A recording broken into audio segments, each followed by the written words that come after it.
오늘 말씀을 선포하도록 하겠습니다. 오늘 말씀 제목은 순종을 위해 필요한 것들, 본문으로는 여호수아 22장 5절 함께 찾아서 한 구절 같이 소리내서 읽고 말씀을 이어가도록 하겠습니다. 여호수아서 22장 5절입니다. 여호수아서 22장 5절입니다. 다 찾으셨죠? 소리내서 읽겠습니다. 준비 시작. 부지런히 주의를 기울여서 주의 종 모세가 너희에게 명한 명령과 율법을 행하여 주 너희 하나님을 사랑하고 그분의 모든 길로 걸으며 그분의 명령을 지키고 그분을 굳게 붙들며 너희 마음을 다하고 혼을 다하여 그분을 섬길지니라 하고. 오늘 이 말씀을 제가 다시 읽어보면 부지런히 주의를 기울여서 주의 종 모세가 너에게 명한 명령과 율법을 행하라 이렇게 되어 있습니다. 그죠?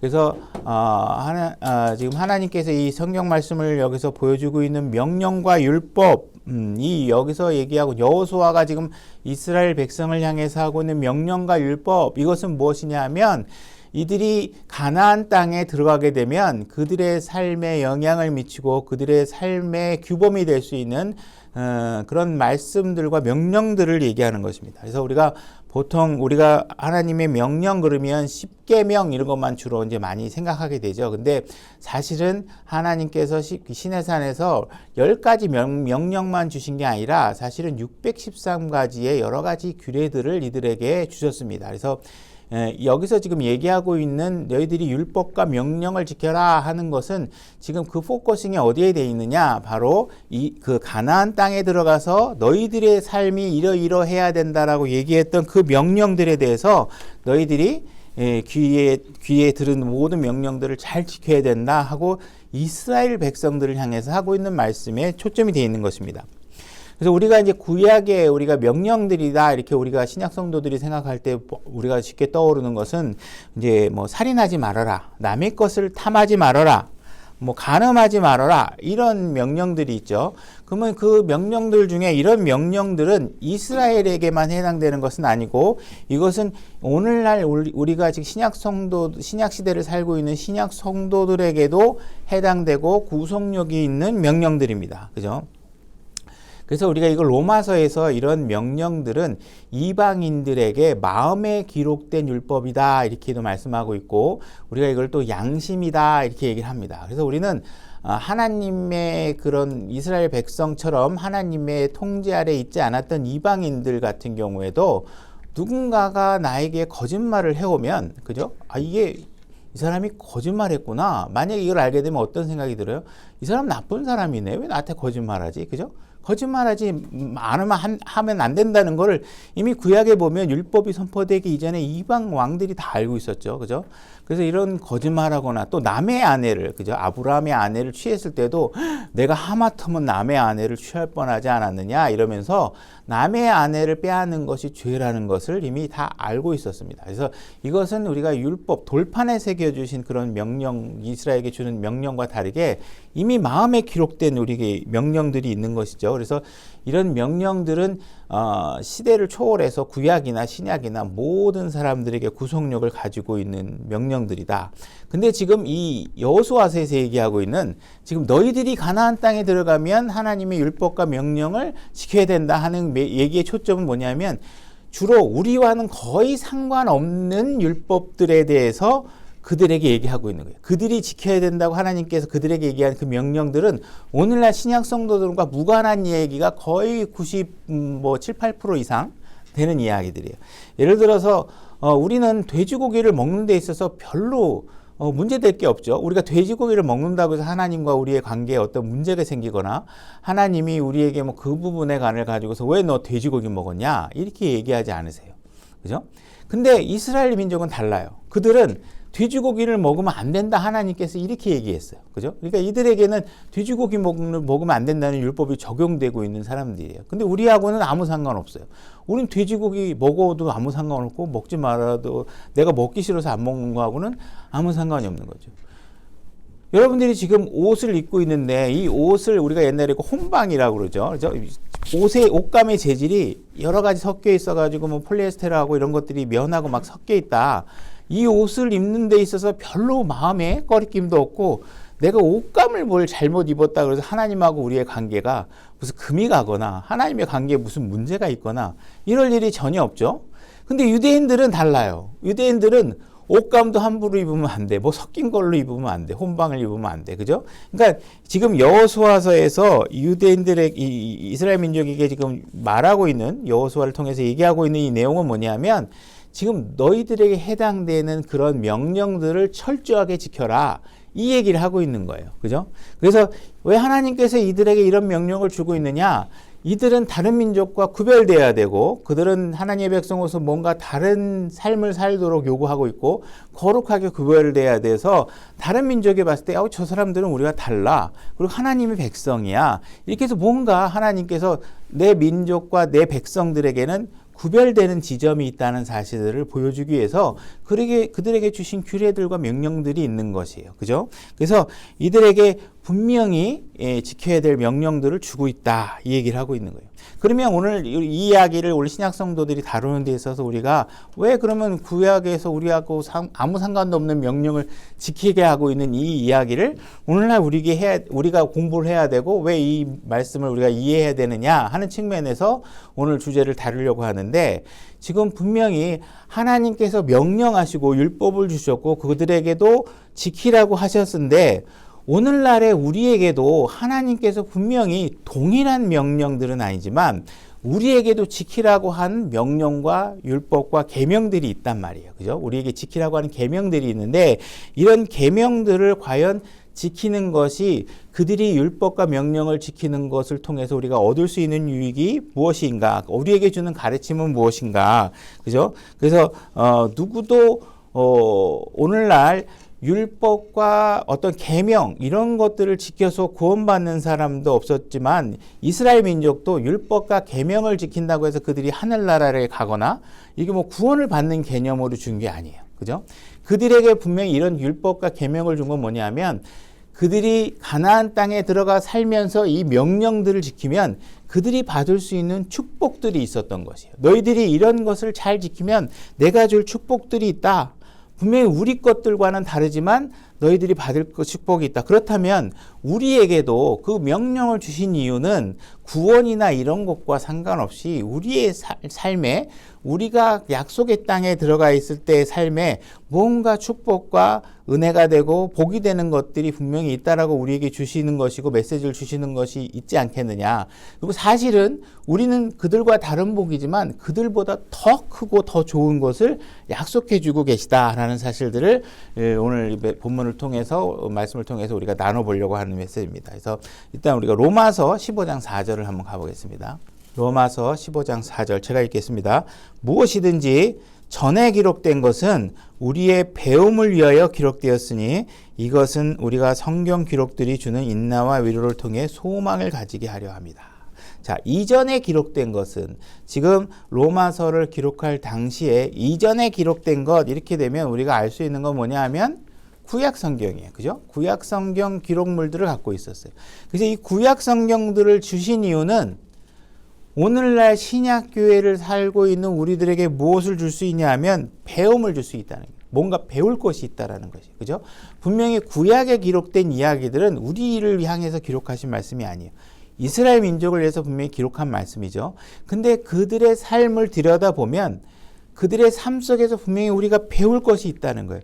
그거를 잘 배우면 오늘날 우리가 신약 성도들이 살아갈 때 소망과 인내와 위로를 가질 수 있다는 것을 배울 수 있다는 것이 그걸 얘기해 주는 거예요. 그죠? 그러니까 구약 성경은 배울 필요가 없다. 이게 아니라 성경은 지금 로마서나 신약 성경은 계속 반복해서 뭘 얘기하고 있냐면 구약을 잘 알아야 된다. 구약의 이야기를 잘 알아야 너희들이 신앙생활을 잘할 수 있다. 힘들 때 구약 성경 봐라. 문제 생기면 구약 성경 봐라. 그죠? 이렇게 얘기를 해주고 있는 거예요. 자, 고린도전서 10장 1절로 가보겠습니다. 제가 읽겠습니다. 또한 형제들아, 나는 이것을 너희가 모르기를 원치 아니하노니. 자, 이것을 내가 모르기를 원치 아니한. 다시 말해서 내가 지금 뭔가 하려고 하는 얘기가 있는데 이거는 너희들이 반드시 알아야 돼. 이 얘기를 하고 있는데 부정의 부정문을 하면서 반드시 알아야 돼. 그냥 알아야 돼. 이렇게 편안하게 얘기한 게 아니라 모르기를 원치 아니한다. 그러면서 굉장히 알아야 된다는 사실을 강조하고 있는 것이죠. 그럼 알아야 되는 이야기가 뭐냐? 곧 우리 조상이 다 구름 아래에 있고 모두 바다를 지나가며 하면서 지금 이스라엘 역사 이야기를 시작합니다. 그러니까 지금 바울이 너희들이 반드시 알아야 돼. 이건 너무 중요해. 매우 매우 중요해. 이렇게 하면서 얘기하고 있는 게 뭐냐면 구약의 역사예요. 구약의 역사들을 쭉 얘기하고 있는 거예요. 자, 그래서 11절로 가보겠습니다. 11절. 이제 이 모든 일은, 자, 구약에서 일어났던 이 모든 일들은 그들에게 본보기로 일어났으며, 다시 말해서 우리가 참고할 게 너무 많은 사례들이 거기 있다는 거예요. 그죠? 우리가 기업을 운영하든 무슨 운영을 하든 대학에 가서 경영학 학생들을 가르칠 때 항상 뭘 시키느냐? 케이스 스타디 시켜. 케이스 스타디. 사례 연구. 그죠? 코카콜라가 어떤 마케팅에 어려움이 있었던 사실들을 케이스로 주고 너 같으면 이 문제 어떻게 해결할 거야? 그러고 나서 나중에 코카콜라는 이 문제를 어떻게 해결했어? 이렇게 보여줘요. 그죠? 그러니까 다시 말해서 우리가 그 다른 데는 어떻게 하느냐? 읽어보는 거예요. 마케팅에서 가장 중요한 그 마케팅 그 기법 중에 하나가 뭐냐면 벤치마킹이라는 게 있어요. 그죠? 이 벤치마킹이라는 건 뭐냐 하면 우리가 그냥 막연하게 대상이 없이 하루에 오늘 생산을 100개 합시다. 200개 합시다. 그러면 이게 진짜 사람이 할 수 있는 숫자인지 아니면 너무 적은 숫자인지 잘 몰라요. 그죠? 그래서 우리가 할 때는 어떻게 해? 그러면 다른 회사는 한 하루에 몇 개 생산하고 있나? 그래? 우리는 90개 생산하고 있는데 저쪽엔 100개 생산해? 그럼 우리도 100개 생산할 수 있을 거 아니야. 우린 101개 합시다. 그래서 다른 사람이 하고 있는 사례들을 통해서 오늘날 자기의 삶의 기준을 측정해보고 바로잡고 우리가 어디까지 할 수 있는지를 보게 되는 것이죠. 그죠? 그러니까 지금 하나님께서 지금 구약의 이야기를 어떻게 주고 있냐면 케이스 스타디 해라. 케이스 스타디. 본보기로 봐서 너희들이 무슨 문제가 생기면 구약에 보면 그런 비슷한 문제들이 있거든. 그때 얘네들이 어떻게 이 구약의 선조들이 너희 조상들이 어떻게 해결했는지를 보고 너희 삶에 적용을 해. 그럼 너희들이 바로잡는 일에 굉장히 도움이 될 거야. 이렇게 본보기로 일어났다는 것이에요. 그러니까 우리가 당연히 알아야 신앙에 도움이 되겠죠. 그죠? 이것들은 세상의 끝을 만난 우리들. 여기서 우리 번역은 끝이라고 단수로 되어 있지만 제가 지난번에 이 끝에 관해서 세상의 끝을 만난 사람들이 주제로 설교를 했었죠. 복수로 되어 있어요. 그죠? 여러분들은 세상의 끝을 만났잖아요. 종말을 지나온 사람이에요. 그죠? 종말론에 대해서 자꾸 종말 그러는데 여러분들이 실제로 종말을 맞은 사람들이에요. 세상으로부터. 그죠? 여러분들이 구원받는 순간에 여러분들이 이 세상과는 빠이빠이 끝. 그리고 하나님께로 오신 분이에요. 그러니까 여러분들은 구원을 받은 사람들이에요. 다시 말해서 세상과 종말을 고한 사람들이에요. 그죠? 왜 복수냐? 우리가 얘기했죠. 왜 복수냐?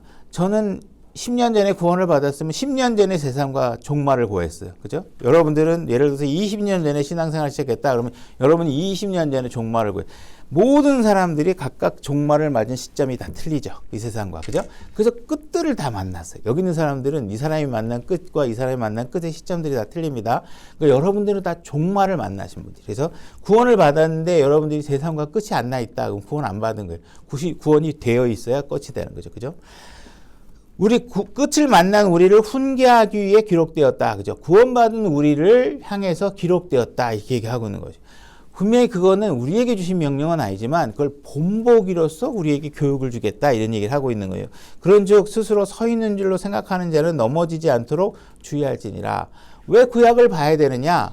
여러분들이 신앙이 넘어지지 않게 하기 위해서. 넘어지면 또 빨리 일어나게 하기 위해서. 그래서 구약을 지금 주고 있다. 그죠? 그러니까 지금 아까 로마서의 말씀도 그렇고 고린도전서의 말씀도 그렇고 지금 계속 우리에게 주는 메시지는 뭐냐면 너희들이 구약을 좀 많이 알아야 된다. 구약의 역사를 많이 알아야 된다. 구약과 친해져야 된다. 그래서 창세기부터 말라기까지 이야기들을 내가 준 이유가 있는데 그거는 그들을 통해서 똑같이 하라는 얘기가 아니라 거기에 사례들이 있다는 거예요. 그죠? 그래서 교훈으로 삼으라는 거예요. 교훈. 그걸 그대로 가져다 쓰는 게 아니라 우리의 삶에 교훈으로 적용하라는 얘기예요. 그래서 이런 것들을 배워서 너희들이 만약에, 그죠? 우리가 독서를 많이 권장하는 이유가 뭔지 아세요? 다른 사람의 삶을 간접적으로 경험하기 위해서 독서를 해요. 그죠? 그렇게 가르치잖아요. 그죠? 우리가 모든 삶을 다 직접 경험해 볼 수 없잖아요. 그리고 우리가 굳이 실패를 직접 경험하는 것보다 다른 사람이 본 실패를 통해서 내가 실패를 제거하는 게 더 유익하잖아요. 그죠? 그 방법이 뭐예요? 다른 사람의 실패한 사례를 보고 나는 저렇게 하지 말아야 되겠어 하고 교훈을 삼으면 내가 그 길을 안 갈 수 있잖아요. 그죠? 구약의 사례들을 봐서 구약의 이스라엘 민족들이 어떤 어리석은 일을 했고 어떻게 하나님을 속상하게 만들었고 그들이 어떤 일을 했을 때 교만했었고 이런 걸 보면서 나에게 그런 것이 없는가? 이런 것들을 보면서 자기 자신을 바로잡으라는 거예요. 그죠?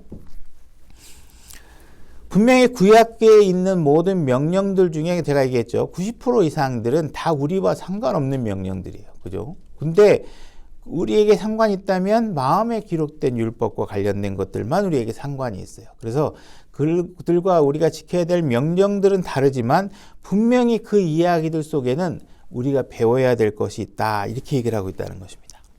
아까 고린도전서에도 얘기했지만 이스라엘 민족들이 구름 아래 강을 물속을 건너가는 장면들이 있죠. 이야기를 하고 있고 지금 여호수아서의 이 이야기도 역사적 배경이 어디서부터 출발하고 있냐면 이스라엘 민족이 이집트 땅에서 속박된 삶을 살다가 출애굽해서 나온 이야기서부터 스토리가 시작되고 있는 거예요. 이스라엘의 역사는 이집트에 살다가 벗어나면서 이제 하나의 국가로서의 형태가 진행되는 과정에 놓이게 됩니다. 그래서 이들이 하나님께서 속박된 삶을 살다가 구원해 주시고 이들이 400년 동안 살던 그런 속박의 삶을 마치게 해주시고, 그죠? 그들이 속박된 삶을 마치게 할 때 하신 하나님의 방법은 뭐냐면 10가지 재앙을 보내요. 그죠? 10가지 재앙을 보내는 쭉 과정이 있다가 그 이야기의 절정에 이르는 게 뭐냐면 하나님께서 그들에게 나타나서 너희들이 무죄한 어린 양의 피를 얻어서 그걸 문설주에 발라라.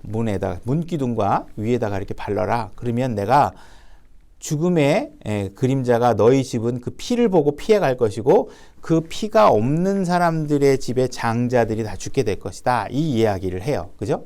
그래서 그들이 죄 없는 어린 양의 피를 문설주에 발랐더니, 그죠? 자기네들은 안 죽고 이집트 땅의 장자들이 죽는 일이 벌어지면서 그날 저녁에 이들이 이집트 땅을 탈출하는 일이 벌어지게 됩니다. 그래서 그들이 결국은 이집트의 속박의 삶에서 벗어나게 되고 아브라함과 이삭과 야곱에게 약속했던 약속의 땅으로 이들을 이끌기 시작하게 됩니다. 그죠?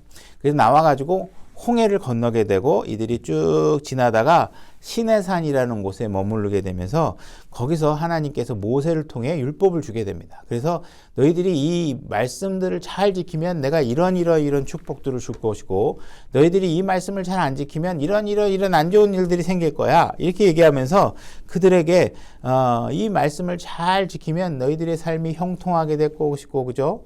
많은 좋은 일들이 생기고 복도 받게 되고 건강하게도 해줄 거고, 그죠? 전쟁을 하면 내가 다 이길 수 있게 해줄 거고 이런 축복들을 다 주는 거예요.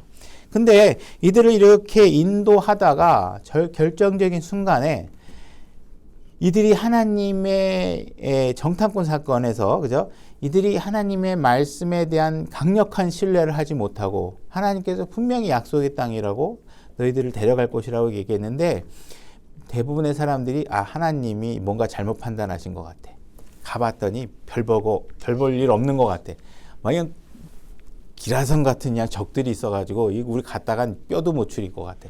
이거 가면 안 될 것 같은데 하면서 하나님을 불신하는 일이 벌어지죠. 그죠? 그랬더니 하나님께서 어떻게 해요? 그때 제대로 보고했던 그죠? 여호수아나 갈렙 이런 사람 말고는 나머지들이 다 어떻게 되느냐? 광야에서 다 시체로 쓰러질 때까지 약속의 땅에 들어가지 못합니다.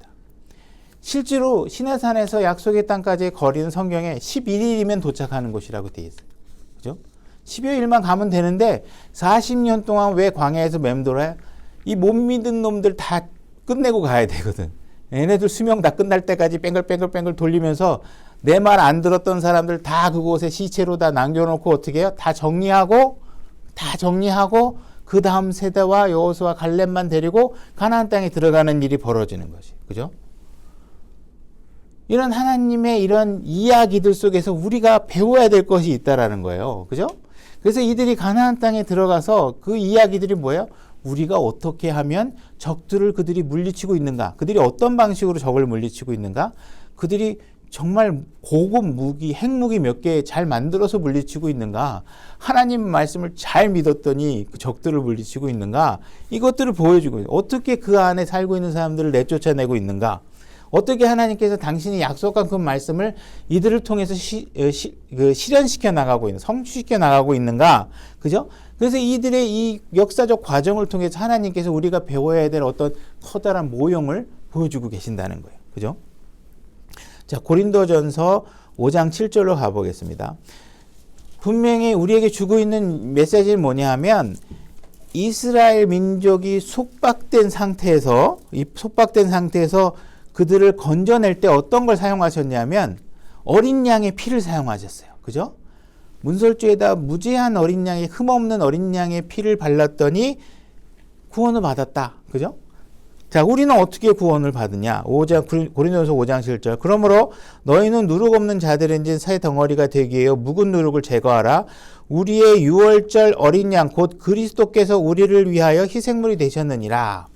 우리가 구원된 건 뭐냐면 이집트 땅에서 이스라엘 민족들이 어린 양의 피를 취했던 것처럼 우리는 예수 그리스도가 어린 양으로 희생됨으로 인해서 그분의 피를 통해서 우리는 죄의 문제, 속박의 문제를 해결했다는 거예요. 우리가 무슨 속박이야? 우리가 언제 이 거대한 국가에서 식민지, 지금 옛날에 일제시대는 모르지만 우리가 무슨 남의 나라의 소국도 아니고 이게 뭐야? 그런데 성경에서 뭐라고 얘기하고 있냐면 우리가 다 죄의 종이다 이렇게 얘기하고 있어요. 그죠? 요한복음 8장 34절 이렇게 얘기하고 찾지 마세요.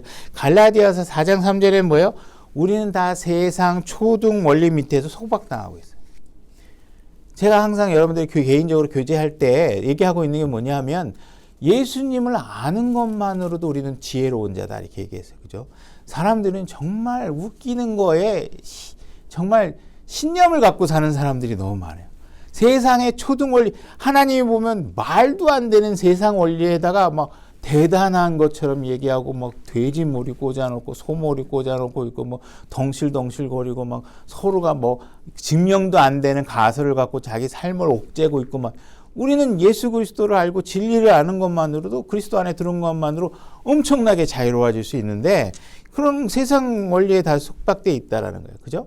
그러니까 이스라엘 민족들이 이집트 땅에서 건진받은 것은 뭐냐면 어린 양의 피였다고 하면 우리는 예수 그리스도의 피를 우리에게 묻혔기 때문에 우리에게 사망이 사라지고, 그죠?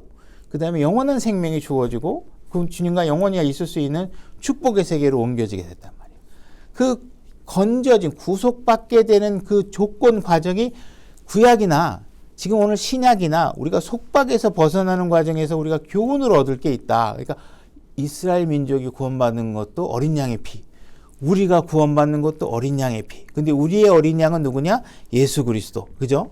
그래서 우리가 이 피를 받으면 심판자, 죽음과 사망과 진노를 쏟아붓는 심판석에서 쭉 가다가 예수 그리스도의 피가 있으면 통과. 그죠? 이렇게 하고 나머지들은 다 사망을 하게 된다는 거예요. 그죠? 그래서 이 구약의 이집트 민족이 출애굽하는 과정을 보게 되면 그들이 어린 양의 피로 인해서 구속을 받고, 그죠? 홍해를 건넌 다음에 시내산에 와가지고 그 다음에 하나님께서 이들이 지켜야 될 율법을 주고 있다. 명령들을 주고 있다. 그렇게 얘기하고 있죠. 그럼 우리는 어떠냐? 우리도 하나님께서 어린 양의 피로 우리를 구원하신 뒤에 구원해 놓고 나서 이제 신앙생활을 시작하려고 하면 이제 우리에게 어떻게 하세요? 이제 너희들이 구원받은 자녀로서 어떻게 살아야 되는지에 대한 계명과 율법들과 지켜야 할 명령들을 우리에게 주고 계신다는 거예요. 다시 말해서 이스라엘 민족이 율법을 지켜서 속박에서 벗어난 게 아니죠. 그들이 어린 양의 피로 구속을 받은 겁니다. 그죠? 그랬더니 그러고 나서 내 백성이 됐으니 지켜야 할 명령들이 있다라고 주시고 있는 거고 우리가 구원받는 과정도 어때요? 우리가 율법을 지켜서 구원받은 게 아니에요. 우리는 예수 그리스도의 피로 전적으로 그분의 은혜와 긍휼을 통해서 구원을 받은 거예요. 그래서 구원을 받았더니 이제 어떻게 하나님께서 이제 너희들은 내 자녀가 됐으니 하나님의 자녀로서 품위 있게 살기 위해서는 이런 일들을 해야 돼. 그거 해야지 너희가 시정잡배도 아니고 살인자하고 강도나 도둑도 아니고 이제는 너희들은 하나님의 아들이고 거룩한 백성으로서 어떻게 살아야 돼. 이런 것들을 지키기 위해서 명령들을 주신다는 거예요. 출애굽하기 전에 이들에게 하나님께서 지켜야 할 명령을 주신 적이 없죠. 그죠? 그들은 율법으로 구원받은 게 아니에요. 당연히. 그죠? 지켜야 될 명령을 그 당시에 준 적도 없어요. 구원을 받은 다음에 속박에서 건진 다음에 율법을 주셨어요. 그러고 나서 그들을 젖과 꿀이 흐르는 그 땅으로 인도하기 위해서 그들에게 그곳에 들어가면 이렇게 살아야 그 땅이 젖과 꿀이 흐르는 땅으로서 너희들에게 실현될 거야. 이렇게 얘기하면서 그 땅을 주신 것이죠. 약속을 주신 것이죠. 그래서 마찬가지로 우리도 이제 구원을 받고 약속의 땅으로 들어가서 내가 주고자 하는 여러 가지 축복과 풍요를 누리면서 너희들이 살렸으면 좋겠어. 그래야 너희들이 그 약속의 땅에 들어가 사는 삶을 제대로 젖과 끓이는 땅으로서의 삶으로서 너희들이 살아낼 수 있을 거야.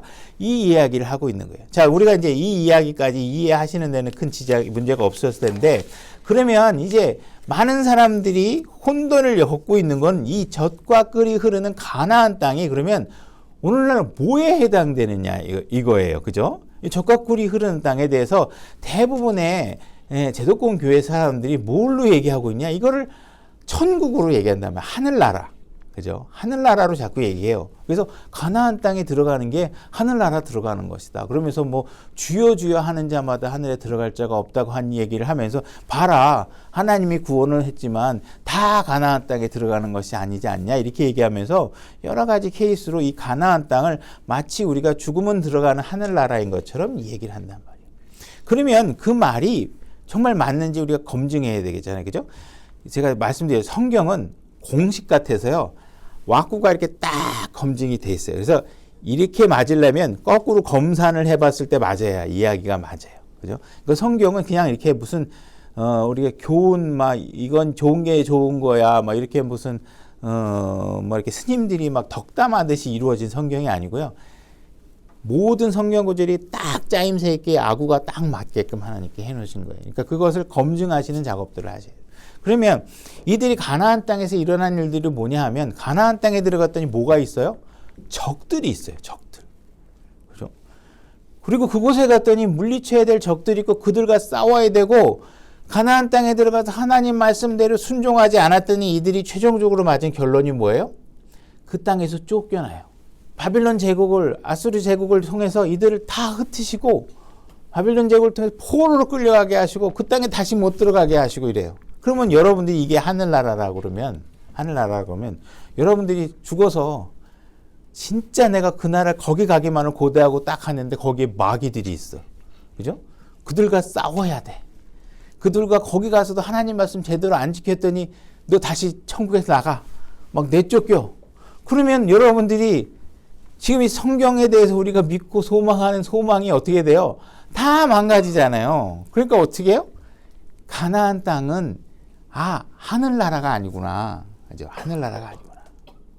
가나안 땅은 하늘나라가 아니고 어떻게 하든 뭘 위해서 주는 거냐면 우리의 신앙의 승리의 삶을 실현시키는 그 신앙의 장이구나. 그죠? 거기서 내가 하나님 말씀대로 잘하면 승리가 주어지고 그곳에서 더욱더 풍성한 삶을 누릴 수 있는 상황들이 벌어지는구나. 이 얘기를 해주고 계신다는 거예요. 요한복음 10장 10절로 가보겠습니다. 제가 읽겠습니다. 도둑이 오는 것은 다만 도둑질하고 죽이고 멸망시키려 함이거니와 내가 온 것은 양들이 생명을 얻게 하고, 자, 여러분들에게 영원한 생명을 하나님이 주셨어요. 당연히 주셨죠. 그리고 그 생명을 더욱 풍성히 얻게 할, 하나님께서 여러분들을 구원하신 목적은 그냥 영원한 삶을 살게 해줄 거야. 나중에 하늘나라 가면 이것만 해준 게 아니라 구원받고 나서부터 그 요이 땅 하는 순간부터 뭐예요? 여러분들의 삶이 세상 사람과는 다른 축복과 풍성한 삶이 여러분들의 삶에서 드러나게끔 하기 위해서 구원하셨다는 거예요. 그죠? 그러니까 여러분들이 그냥 하늘나라 가는 것만 구원으로 생각하면 안 된다는 거예요. 하나님이 주시고자 하는 건 그 하늘나라 말고 더 값지고 더 풍족한 삶을 이 땅에서 살아내도록 하기 위한 것까지도 보장해 주기 위해서 죽으셨다는 거예요. 그죠? 그러니까 이런 것들이 잘 이해를 되셔야 돼요. 그게 가나안 땅이 막 그 천국이라고 얘기하는 사람들이 많아요. 그래서 하나님께서 여러분들에게 사랑과 어떤 기쁨과 희망과 만족으로 채워가면서 여러분들이 누릴 수 있는 것, 이러한 것이 실현될 수 있는 장소로 약속의 땅을 제시하고 있다는 거예요. 근데 이 이스라엘 민족에게도 마찬가지지만 그 조건으로 제시한 게 있죠. 제 조건으로 제시한 게 있는데 그게 뭐냐 하면 내 명령에 순종해야 된다는 거예요. 순종하지 않으면 약속의 땅이 적과 꿀이 흐르지 않고 근심과 걱정으로 바뀔 수도 있고, 그죠? 세상에 다른 사람들이 사는 것과 별다른 게 없이 살아가게 될 수도 있고 그렇다는 거예요. 그죠? 그러니까 여러분들이 구원받은 다음에 여러분들이 하나님의 명령을 하나도 순종하지 않아도요, 하늘나라에 들어가는데 아무 지장 없어요. 엉망으로 살아도, 그죠? 하늘나라에 다 들어갈 수 있어요. 그러니까 단지 뭘 못 누려요? 약속의 땅에 주는 그런 적과 꿀이 흐르는 그 기쁨과 만족의 삶은 경험해보지 못하고 하늘나라 가는 거예요. 그것까지도 우리가 누릴 수 있는 것이 축복이라고 얘기해 주는 거예요. 그죠? 그러니까 하나님께서 내 명령들을 잘 지켜서 그 땅을 소유하는 삶을 살라는 거예요. 그걸 너희들이 그걸 해줬으면 좋겠다는 거예요. 그 맛을 좀 봤으면 좋겠다는 거예요. 우리가 지금 이런 말씀을 통해서 우리가 사람들을 분류해 볼 수 있겠죠. 그죠? 세 그룹 정도로 분류해 볼 수 있겠죠. 그러면 처음엔 어떤 사람이냐? 약속의 땅, 그 이집트 속박의 땅에서 하나님 말씀을 신뢰하지 않고 거기서 구출받지 못한 사람들. 그죠? 만약 그런 사람들은 아직까지도 죄 가운데 있게 되고 하나님의 진노가 그들의 머리 위에 머물러 있는 삶을 살게 되는 것이에요. 그죠? 만약에 여러분들 중에 아직까지도 내가 여기에 속해 있다. 아직 구원에 대한 확신이 없고 내가 예수 그리스도의 피를 바르고 구원을 받은 적이 없다. 그러면 뭘 먼저 하셔야 돼요? 모든 일을 멈추고 이 일부터 하셔야 돼요. 그죠? 이거 안 되면 그냥 아직 이스라엘의 속박의 노예로 살고 있는 거니까 나중에 하나님의 심판에 내가 놓이게 되고 엄청난 징계를 받게 되니까 그분의 선하심을 발견하시고, 그죠? 그분이 자신의 아들을 이 땅에 보내서 십자가에 죽게 하심으로 여러분들의 생명을 구하고자 하셨던 일, 그죠? 죽으시고 묻히시고 부활하셨던 그 사건을 여러분들이 받아들여서 구원을 받으셔야 된다는 거죠. 이건 출애굽 사건에서 우리가 메시지를 보여주고 있는 건 뭐예요? 여러분들에게 뭘 하라고 요구하는 건 예수 그리스도의 피 하나밖에 없다는 거예요. 여러분들에게 피가 있으면 구원이 된다는 거예요. 그럼 출애굽 할 수 있는 거예요. 그죠? 그 다음에는 출애굽을 했는데 구원은 받았는데, 그죠? 구원 받았는데 여러분들이 약속의 땅에 못 들어가는 사람들이죠. 다시 말해서 구원은 받았는데 예수 그리스도를 내 주로 섬기고 싶지가 않아. 내가 구원받은 건 너무 감사해, 하나님. 진짜 내가 나중에 죽으면 천당 가는 거 맞죠? 땡큐, 감사합니다. 근데 내가 이 땅에 사는 삶은 제발 간섭 좀 하지 말라는 거예요.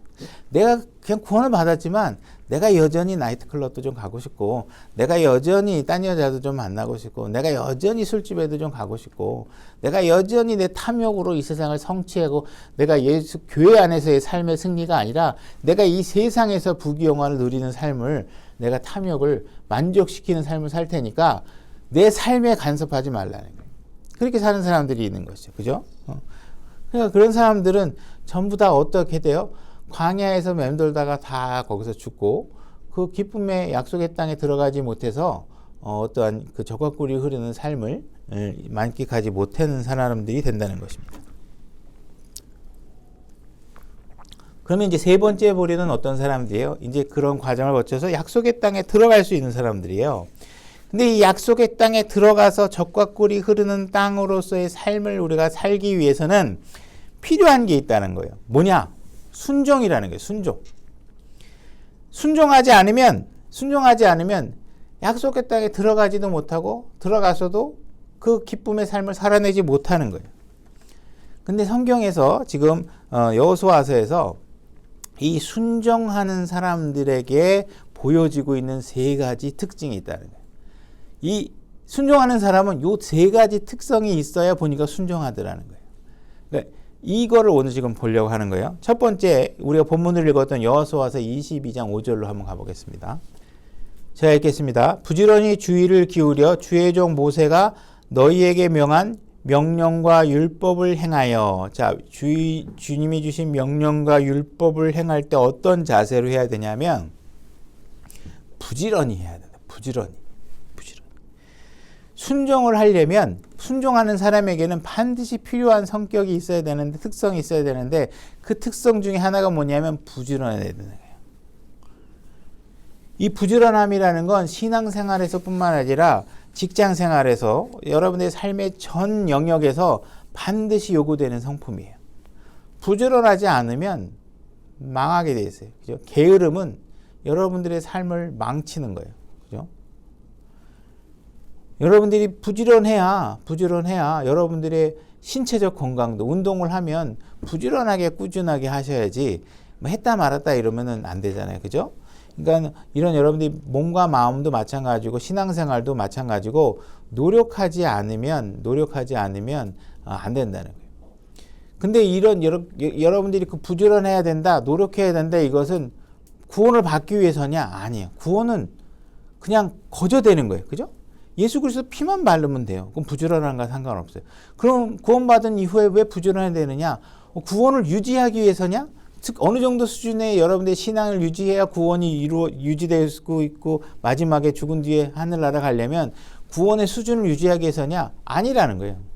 이거는 순종이라는 것은 하나님의 구원과는 상관없는 거예요. 구원받은 사람이 그 이후에 풍요로운 삶을 위해서 필요한 것이라는 거예요. 근데 이런 풍요로운 삶을 살려면 구원받을 때는 필요 없었지만 구원을 받은 이후에는 부지런하셔야 여러분들이 순종의 삶을 살아낼 수 있고 하나님이 주시고자 하는 풍요로운 약속의 땅의 맛을 누리며 살 수 있다는 것입니다. 자, 베드로후서 1장 3절로 가보겠습니다. 제가 읽겠습니다. 우리를 부르사 영광과 덕에 이르게 하신 분을 아는 것을 통해 그분의 신성한 권능이 생명과 하나님의 성품에 속한 모든 것을 우리에게 주셨다. 자, 하나님께서는 이미 여러분들이 구원받는 순간에 하나님이 주실 수 있는 거 다 주셨어요. 뭐 나중에 내가 신앙생활을 더 잘하면 하나님께서 뭘 더 주실 거야. 그런 거 아무것도 없어요.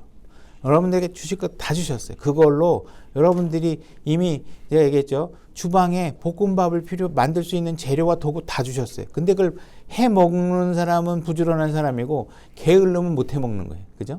그러니까 여러분들에게 다 주셨어요. 주지 않고 하나님께서 요구하시는 거 아무것도 없어요. 하나님은 없으면 여러분들에게 구원을 못 받으면 구원을 못 받은 사람에겐 예수 그리스도가 없고 성령님이 없기 때문에 의를 요구할 수 없잖아요. 구원받지 않은 사람에게는 의를 요구하지 않으신단 말이에요. 하라고 할 수가 없어. 누구에게 의를 요구하느냐? 구원받은 사람에게. 이제 너 이제 의를 행할 수 있어. 그죠? 요구하는. 그걸 할 수 있는 거 다 줬어. 그죠? 그래서 하나님이 여러분들에게 하나님의 성품으로 살아갈 수 있는 건 구원받는 순간에 다 주셨다. 자, 4절. 그러므로 말미암아 지극히 크고 보배로운 약속들이 우리에게 주어졌나니 이것은 너희가 이 약속들을 힘입어 정력으로 인해 세상에서 있게 된 썩을 것을 피하여 하나님의 본성에 참여하는 자가 되게 하려 함이라. 그죠? 여러분들이 하나님의 본성에 참여하는 자가 되게 한다. 근데 내가 그거에 필요한 거 이미 다 줬다. 그죠? 자, 5절. 이것과 더불어 열심을 다하여, 요 열심이 똑같이 영어 단어가 diligent, 부지런함이에요. 여러분들이 부지런하셔야 돼요. 부지런함을 다하여 너희의 믿음의 덕의 지식을. 자, 여러분들에게 하나님께서 덕도 줬고, 뭐 예를 들어서 믿음도 줬고 이렇게 하는데 거기에 반드시 필요한 게 있는데 뭐냐면 거기다가 반드시 부지런함을 더해야만 돼요. 그죠? 여기 보면 giving all diligent, add to 어디에다가 더해야 된다. 뭘 더해야 되냐? diligent. 부지런함이 반드시 거기에 더해져요. 믿음과 덕을 행하는데 부지런하지 않으면 있어도 행하지 못해요. 부지런하셔야 돼요. 그러니까 부지런함이 반드시 있어야 이 모든 것들을 행하게 된다. 그러니까 많은 사람들이 가나안 땅에 들어가지 못하고 광야에서 죽는 이유가 뭐냐? 게으르기 때문이다. 게으름이에요. 어떤 게으름이냐? 자, 디모데후서 2장 15절로 가보겠습니다. 제가 읽겠습니다. 너는 진리의 말씀을 바르게 나누어 내 자신을 하나님께 인정받는 자로 부끄러울 것이 없는 일꾼으로 나타내도록 연구하라. 여러분들은 일꾼이 되셔야 되는데 어떤 일꾼을 하셔야 되냐? 하나님의 말씀을 열심히 공부해서 사람들에게 인정받는 게 아니라 누구에게 인정받아요? 하나님께 인정받는 사람이 돼야 돼요. 하나님께 인정받는 사람이 되려면 어떤 부지런함이 있어야 되느냐? 하나님의 말씀을 듣고자 하고 말씀을 배우고자 하고 그 말씀으로 준비되고자 하는 그런 하나님의 말씀을 다루는 일꾼이 되셔야 된다. 그래서 이런 신약 그리스도인들에게 필요한 부지런함은 뭐냐? 하나님의 말씀에 대해서 부지런함을 가지셔야 돼요. 왜 순종을 하기 위해서 부지런함이 필요하냐? 구원은 한 번 받으면 끝이에요. 그죠? 한 번 받으면 다시 구원을 위해서 여러분들이 다시 돌아다닐 필요가 없어요. 그죠? 저도 지금 어머님에 대해서 지금 마음의 한편으로는 안심하는 게 어머님이 구원받은 걸 내가 봤어요. 그죠? 근데 치매가 걸리시니까 그리고 성경에 대한 지식도 많지 않으니까 맨날 이제 아유, 네 아버지가 날 도와주나 보다. 막 이런 얘기 해요. 틀린 답이잖아요. 그래서, 어쨌든 그분이 일단 한번 구원을 받아 놓으면 나머지는 아무 상관없어요. 그죠? 그러니까 구원을 근데 그 구원 받은 이후에 아버지 걱정 안 하고 기쁨의 삶을 살려면 어떻게 말씀을 잘 알아야 돼. 나를 도와주는 분이 돌아가신 조상이 아니라 하나님이라는 사실을 알아야 기쁨이 우리에게 있잖아요. 그죠? 그런 것들을 알아야 돼요. 그러니까 그런 것들을 잘 알지 않으면 잘못된 삶을 살게 되는 것이죠. 그래서 순종은 한 번으로 끝나는 일이 아니에요. 하나님의 말씀을 지속적으로 다루고 지속적으로 부지런하게 하나님 말씀에 묶여 있고 여러분들이 넘어지지 않게 해서 끊임없이 붙들어야 되는 게 하나님 말씀을 다루는 일이에요. 그죠? 하나님 말씀을 잘 다루셔야 돼요. 그러니까 여러분들이 어쩌다 한번 열정을 내가지고 교회 한번 내가 열심히 다녀봐야지. 그죠? 전에도 보면 뭐 주일학교 맡겨놓으면 하겠습니다. 그러면 한 달 열심히 나오다가 뭐 다음에 보면 뭐 안 나와. 왜 안 나와? 늦잠 잤어요. 뭐 막 그러고 그래요. 그러면 안 돼요. 그런 식으로 살면 안 되잖아요. 그죠? 열심히 한번 부지런하게 해야 돼. 꾸준하게 해야 그 사람이 어떤 사람인지 신실함이 드러나는 거고. 그죠? 이런 것들이 이루어지는 것이죠.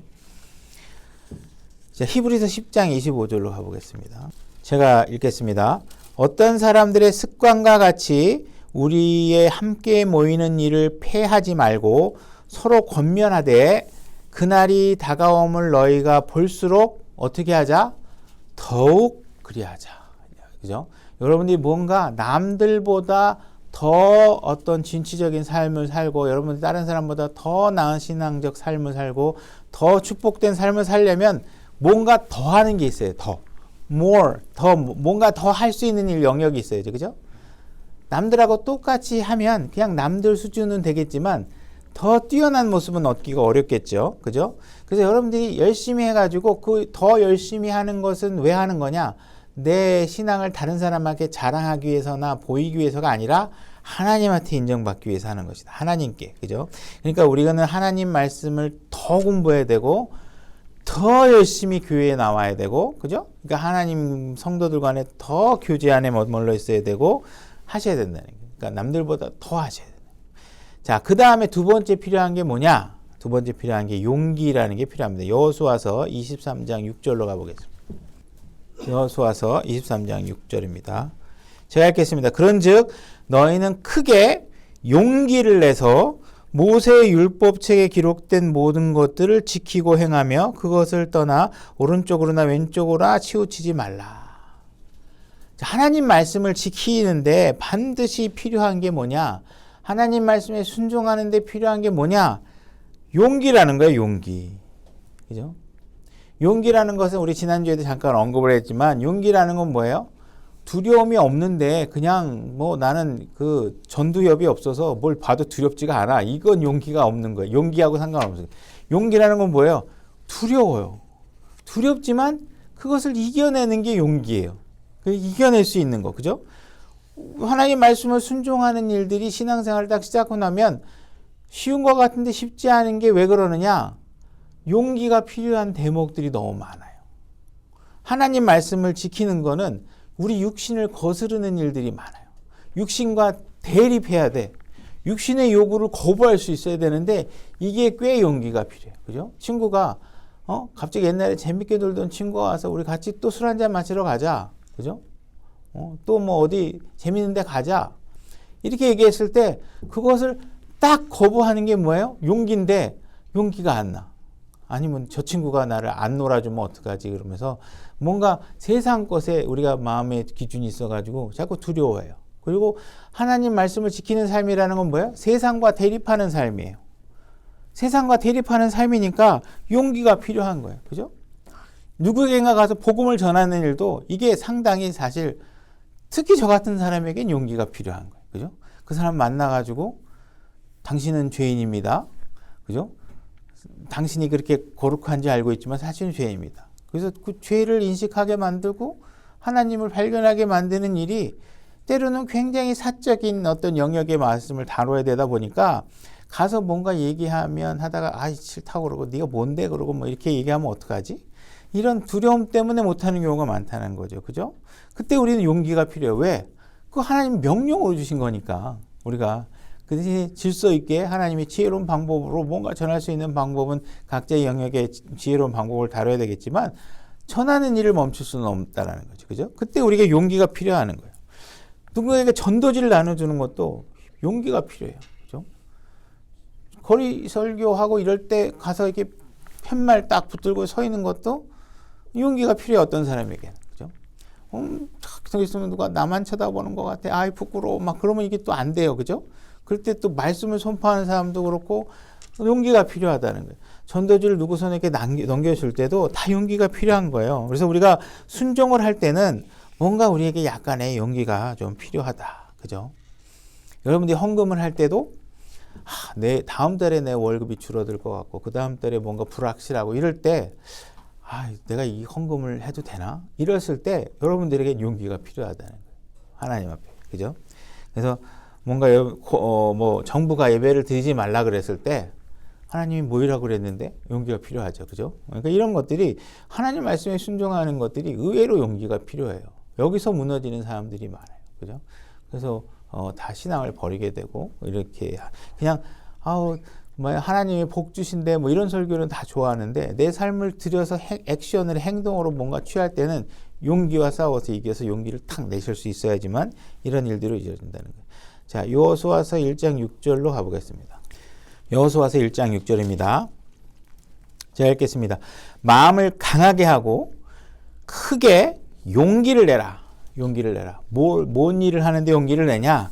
내가 이 백성의 조상들에게 맹세하여 그들에게 주겠다고 한 땅을 내가 이 백성에게 상속재산으로 나누어 주리라. 자, 내가 분명히 하나님께서 약속한 그 약속대로 너희들에게 다 그 땅을 나눠줄 거야. 그러니까 용기를 내. 우리의 용기를 내야 되는 동기부여는 뭐냐면 이게 하나님의 약속이라는 거예요. 하나님은 약속하면 뭐예요? 반드시 지켜. 우리는 거기다 용기만 살짝 더하기만 하면 돼. 근데 그 용기를 못 더하면 하나님이 주실 약속과 가나안 땅을 나눠줄 때 배분을 못 받을 수 있잖아요. 그죠? 그때 필요한 게 뭐예요? 용기를 내라는 거예요. 크게 용기를 내라. 용기가 필요하다는 거예요. 그러면 내가 줄 거 확실하니까 용기 좀 내. 그거 용기 못 내가지고 못 받는 일 벌어지지 마. 이 땅에서 그냥 세상 사람과 똑같이 살다가, 그냥 뭐 하늘나라에 가가지고 이상하게 누릴 수 있는 거 하나도 못 누리고 가지 말고 용기 좀 내. 그죠? 자, 7절. 오직 너는 마음을 강하게 하고 심히 용감한 자가 되어 내 종 모사가 내게 명령한 모든 율법대로 지켜 행하고 그것을 떠나 오른쪽이나 왼쪽이나 치우치지 말라. 그리하면 내가 어디를 가든지 형통하리라. 너는 이 율법책을 내 입에서 떠나지 말게 하며 밤낮으로 그것을 묵상하여 그 안에 기록된 모든 것에 따라 지켜 행하라. 그리하면 내가 내 길을 형통하게 하며 또한 크게 성공하리라. 자, 하나님께서 네가 내 말을 내가 약속으로 준 것이야. 약속을 제시해 줬죠. 그리고 그 약속에 대해서 용기를 내고 하게 되면 내가 형통하게 해줄 거야. 그 과정에서 일어나는 일 내가 잘 해결해 줄 테니까 너는 하나님 말씀을 그대로 믿고 그 말씀에 순종하는 일만 좀 했으면 좋겠어. 이 얘기를 하고 있는 거예요. 9절. 내가 내게 명령하지 아니하였느냐? 마음을 강하게 하고 크게 용기를 내라. 두려워하지 말며 너는 놀라지 말라. 내가 어디로 가든지 주 내 하나님이 너와 함께 하느니라. 여러분들이 가는 이 길에 있어서 뭔가 두려운 일들이 생기고 놀라는 일들이 생기겠죠. 근데 걱정하지 말라는 거예요. 왜? 하나님께서 여러분들과 함께 하겠다는 거예요.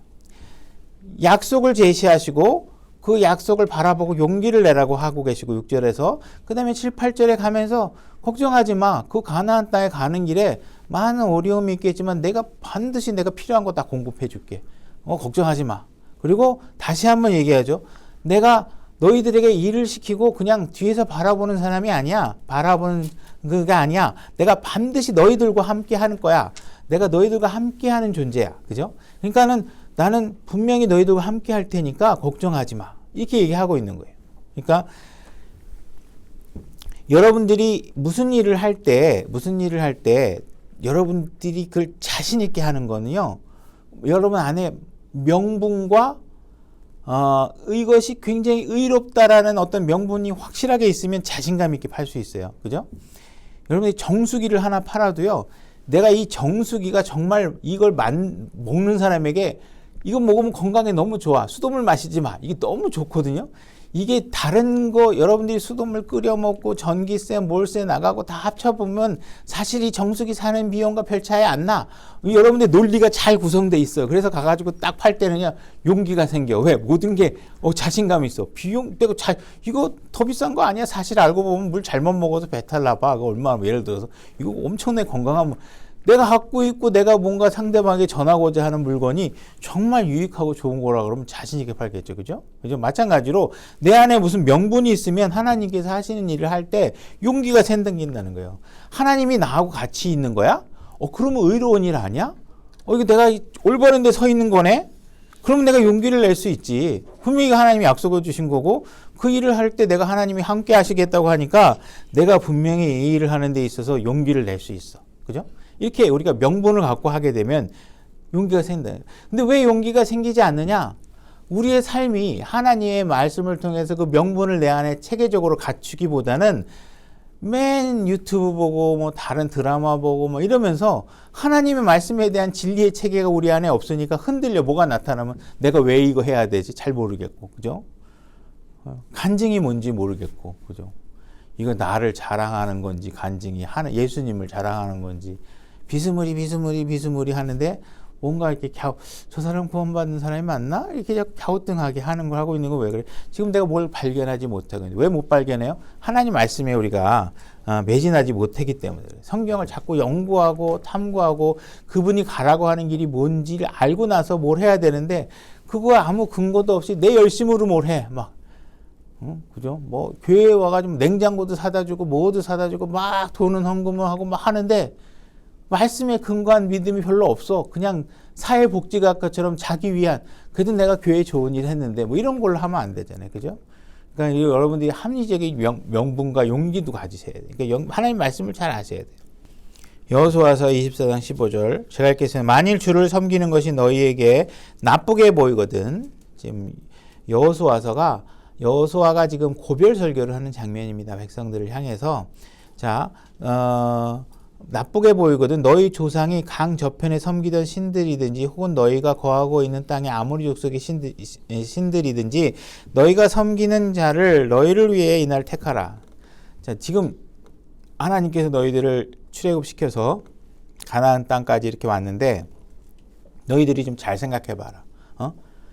네가 지금 너희들을 가나안 땅까지 이끄신 이 하나님의 마음에 안 들면 그러면 이집트에 있었을 때 섬기던 신을 섬기든지 아니면 가나안 땅에 왔더니 가나안 사람들이 섬기고 있던 신을 섬기든지 너희들이 그걸 택하라.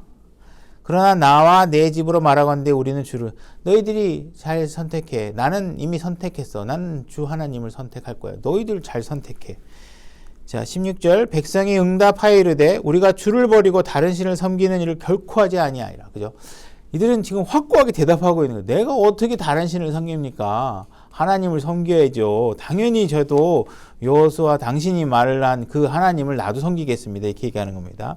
주 우리 하나님은 우리와 우리 조상을 이집트 땅 속박의 땅에서 데리고 올라오시고 우리 눈앞에서 그 큰 표적들을 행하시며 우리가 지나온 모든 길에서와 우리가 통과한 모든 백성들 가운데 우리를 보존하신 바로 그분이시니이다. 주께서 모든 백성 곧 이 땅에 거하던 아모리 족속들을 우리 앞에서 쫓아내셨나이다. 그런즉 우리도 주를 섬기리니 그분은 우리 하나님이시니이다 하니라. 지금 이들의 고백이 뭐예요? 아, 내가 보고 듣고 내가 경험한 게 있는데 이 하나님을 내가 어떻게 버립니까? 그죠? 만나도 내려주시고 뭐 바위에서 물도 내주시고 그냥 피 발라가지고 어린 양을 통해서 출애굽도 시켜주고 이거 전쟁을 하면 하나님 말씀대로 하면 이기게도 해주고 내가 이 하나님을 다 경험했는데 어떻게 내가 하나님을 버릴 수 있습니까? 맞는 말만 다 하고 있죠. 맞는 말만. 그죠? 말만 맞는다고 이 제대로 되어 있는 건 아니라는 걸 지금 입증하는 거예요.